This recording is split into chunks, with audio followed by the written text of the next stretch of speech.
আসসালামু আলাইকুম। Concept IT লার্নিংয়ে আপনাদের সবাইকে স্বাগতম। আজকের আমাদের আলোচনা এনকোডার নিয়ে। এনকোডার অংশটুকু এইচএসসি আইসিটির জন্য অত্যন্ত গুরুত্বপূর্ণ। এটি চ্যাপ্টার 3 এর দ্বিতীয় অংশে আলোচনা করা হয়েছে।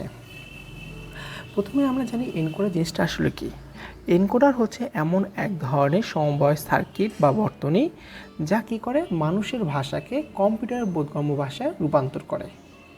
তাহলে কি মানুষের কি করে এনকোডার কি করে? এনকোডার হচ্ছে মানুষের ভাষাকে কি করে? এনকোডার মানুষের ভাষাকে কি করবে? এনকোডার করবে কি করবে? কম্পিউটারে বোধগম্য ভাষায় রূপান্তর করবে। কম্পিউটারে বোধগম্য ভাষায় রূপান্তর করবে। তাহলে বন্ধুরা আমরা কি বুঝলাম? আমরা বুঝলাম এনকোডার কী করে মানুষের যে ভাষা রয়েছে সেই ভাষাটাকে কি করবে? কম্পিউটারে বোধগম্য ভাষায় রূপান্তর করবে। কার সাহায্যে? এনকোডারের সাহায্যে। ব্যাপারটি ক্লিয়ার হওয়ার জন্য আমরা একটু জিনিস দেখি। মনে করি কি আমরা কি জানি? কম্পিউটারের কিবোর্ড জানি না? কম্পিউটার কিবোর্ডে কী রয়েছে? বিভিন্ন ধরনের আপনাদের অক্ষর রয়েছে অথবা আলফা নিউমেরিক ওয়ার্ড রয়েছে। মনে করি কম্পিউটার কিবোর্ডে আমরা কি করলাম? টু প্রেস করলাম। কি প্রেস করলাম? টু। এখন এই টু কি আমাদের কম্পিউটারে কি হবে? কম্পিউটারে কি টু আসবে? হ্যাঁ, কম্পিউটারে কী পাবো? আমরা টু পাবো। কিন্তু আসলে কি কম্পিউটার টু বুঝে? কম্পিউটার তো টু বুঝবে না। কম্পিউটার কী করবে? এর মাঝখানে কী করবে? এক ধরনের এনকোডার বসাবে। মাঝখানে কী করবে? এক ধরনের এনকোডার বসাবে যা এই টুকে বাইনারি ফর্মে রূপান্তর করবে। টু এর বাইনারি কত জানি বন্ধুরা? আমরা 10। টু এর বাইনারি কত? 10। এই যে মাঝখানে কী করলো? আমরা কী করলাম? দশমিক সংখ্যা টু ইনপুট দিলাম, কিন্তু কী করলো? মাঝখানে অর্থাৎ কি এনকোডার কী হলো? এটাকে বাইনারি ফর্মেটে রূপান্তর করলো এবং পরবর্তীতে এটা কী হবে? সিপিইউ এ স্টোর হবে। সিপিইউ কত স্টোর হবে? টু হিসাবে বা বাইনারি ফর্মেট হিসেবে স্টোর হয়ে পরবর্তীতে কী করবে? ডিসপ্লেতে শো করবে। ডিসপ্লেতে শো করার আগে আবার ওটা কী করতে হয়? ডিকোড করতে হয়। ডিকোড করার জন্য আমরা যা ব্যবহার করি সেটাকে বলা হয় আপনার হচ্ছে ডিকোডার। এটি পরবর্তী অংশে আমরা আলোচনা করব। তাহলে আমরা আপাতত বুঝলাম কি কিবোর্ডে যখন আমরা টু প্রেস করব তখন সেটা যার মাধ্যমে যে সার্কিটের মাধ্যমে বাইনারিতে কনভার্ট হবে সেই সার্কিটটি হচ্ছে আমাদের এনকোডার। আসো এখন আমরা জানি এনকোডারে যদি আমরা ইনপুট দেই, এনকোডারে ইনপুট থাকে কতগুলো? এনকোডারে ইনপুট থাকে 2n সংখ্যক। ইনপুট কত থাকে? ইনপুট থাকে 2n সংখ্যক এবং আউটপুট আমরা পাবো n সংখ্যক। তাহলে কি এনকোডারে ইনপুট থাকবে 2n সংখ্যক, আউটপুট পাবো n সংখ্যক। দেখো বন্ধুরা, ইনপুট 2n কেন? এটা কিবোর্ডের কথাই তুমি চিন্তা করো। কিবোর্ডে কি অনেকগুলো তোমার নাম্বার থাকে না? নাম্বার থাকে, আলফা নিউমেরিক অনেকগুলো থাকে, কিন্তু অনেকগুলো থেকে কি আমরা প্রতিটা একসাথে ক্লিক করি? না, আমরা কি করি? একটা একটা করে প্রেস করি। তাহলে কি আমরা কিবোর্ডে অনেকগুলো কি আছে? ইনপুট আছে, কিন্তু আমরা আউটপুট পাবো। যে কোনো একটা প্রেস করলে আমরা কি পাবো? একটা আউটপুট পাবো। সেটা এখানে বোঝানো হয়েছে। তাহলে তোমাদের এমসিকিউ আসতে পারে এনকোডারের যদি 8টি ইনপুট থাকে। কয়টি ইনপুট থাকে? 8টি ইনপুট থাকে। তাহলে আউটপুট কতগুলো পাওয়া যাবে বন্ধুরা? 8টি ইনপুট থাকলে আসলে আমরা একে ভাঙে 8কে আমরা কি 2/3 করতে পারি না? তাহলে কি 8টি যদি ইনপুট থাকে তাহলে আমরা আউটপুট পাবো 3টি। এগুলো কিন্তু এমসিকিউ দিতে পারে বন্ধুরা। ঠিক একইভাবে যদি এনকোডারে যদি 16টি ইনপুট থাকে তাহলে আমরা কতগুলো আউটপুট পাবো? 16 পাওয়ার হচ্ছে 2^4, তাহলে হচ্ছে কি 4টি আমরা আউটপুট পাবো। তাহলে আমরা বুঝলাম এনকোডার কাকে বলে। এনকোডারে আমরা কতগুলো ইনপুট দিতে পাবো এবং কতগুলো আউটপুট দিতে পাবো। এখন আসলে আমরা দেখি এনকোডারের ব্লক ডায়াগ্রামটা আর্ট করার চেষ্টা করি। এনকোডারের ব্লক ডায়াগ্রাম মূলত এইভাবে আর্ট করা হয়। মনে করি আমরা কি কয়টার জন্য? 4টা ইনপুটের জন্য একটি এনকোডার আর্ট করব। তাহলে এটা হচ্ছে কি একে আমরা দেখতে পারি 4x2 এনকোডার। তাহলে ইনপুট হবে কয়টা বন্ধুরা? ইনপুট হবে 4টা। একটা এটা ধরো D0 দিলাম, এরপর হচ্ছে D1, D2, D3। যদি ইনপুট 4টা হয় তাহলে আমরা আউটপুট কয়টা পাবো? আউটপুট 2টা পাবো। ধরলাম একটা A এবং আরেকটা B। এটাই হচ্ছিল তোমার কি ছিল এনকোডারের ব্লক ডায়াগ্রাম। চিত্র হচ্ছে কি 4x2 encoder. Block diagram.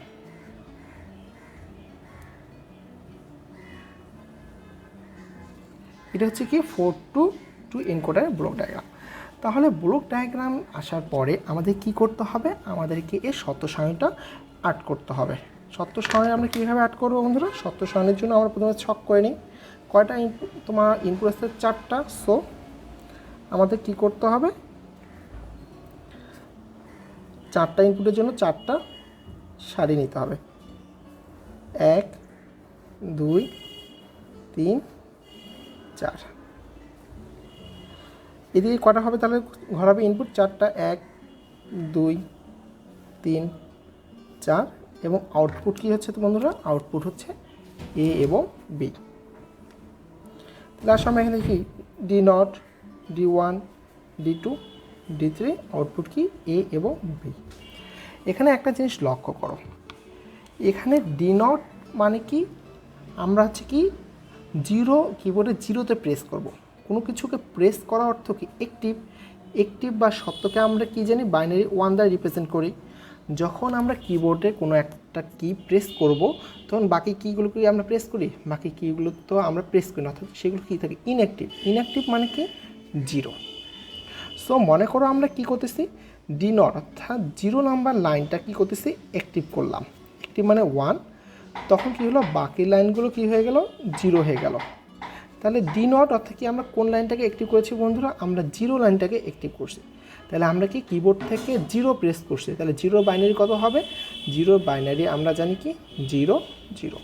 So আমরা আউটপুটে কি লিখব? 0 0। এখন দেখো পরের জন্য, পরে D1 যদি আমরা D1 মানে কি 1 নাম্বার লাইনটাকে আমরা কি করছি? বা 1-এ আমরা প্রেস করছি। প্রেস করা মানে কি 1কে আমরা অ্যাক্টিভ করে দিছি। তাহলে 1 যখন অ্যাক্টিভ হবে তখন কি হচ্ছে? বাকি কিগুলো কি ইনঅ্যাক্টিভ মানে কি 0। এখন দেখো 1-এর বাইনারি কত আমরা জানি বন্ধুরা? 1-এর বাইনারি আমরা কি 0 1 না? সো আমরা এখানে বসাবো কি একটা 0 একটা 1।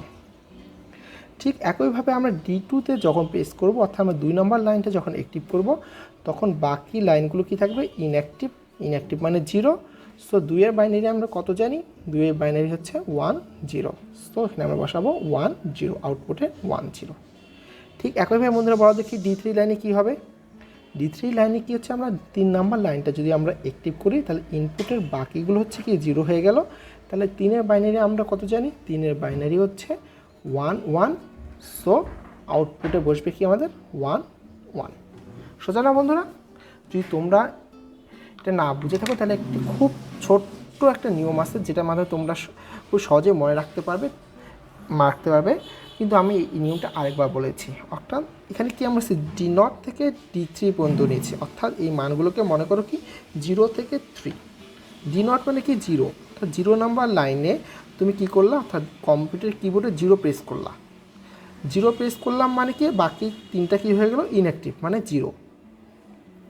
ইনঅ্যাক্টিভকে 0, তাহলে 0 নাম্বার নামে প্রেস করলে 0 বাইনারি কত? 0 0। তাহলে কম্পিউটারে তোমার স্টোর হবে কি 0 0।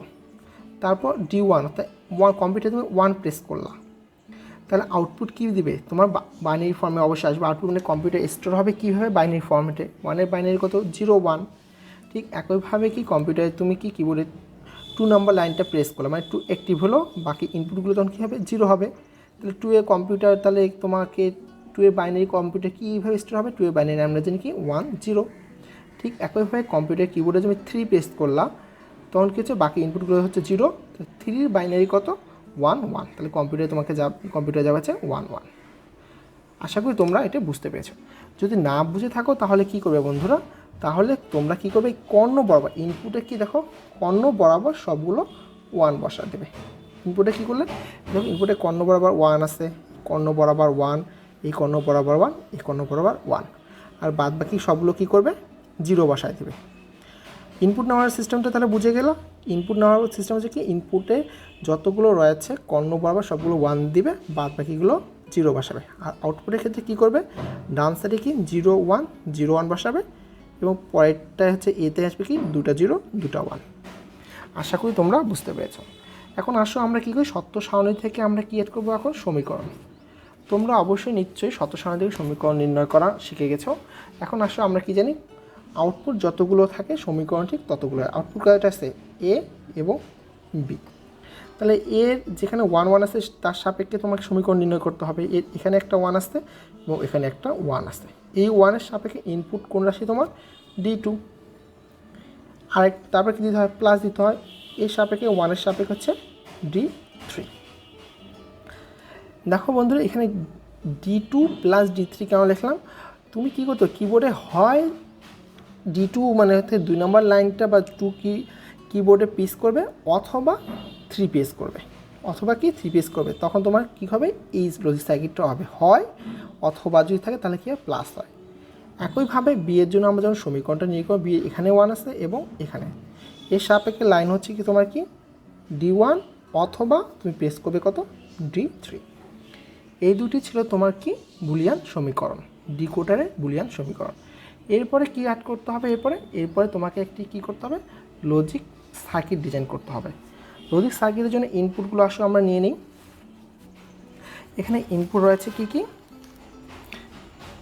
D0, D1, D2, D3, এই চারটি। তাহলে দেখো বন্ধুরা, এর জন্য আমাদের কি আছে? প্লাস চিহ্ন আসবে। তাহলে কোথা থেকে যাচ্ছে? D2 এবং D3 থেকে। প্লাস চিহ্ন মানে কি জানি আমরা? এটা কি হবে? একটা অর গেট হবে। তাহলে হচ্ছে D2 plus D3 equal to কি এ। একইভাবে বি এর জন্য আমরা কোথা থেকে যাব? D1 এবং D3 থেকে। এটা কি প্লাস চিহ্ন মানে কি গেট? Or gate.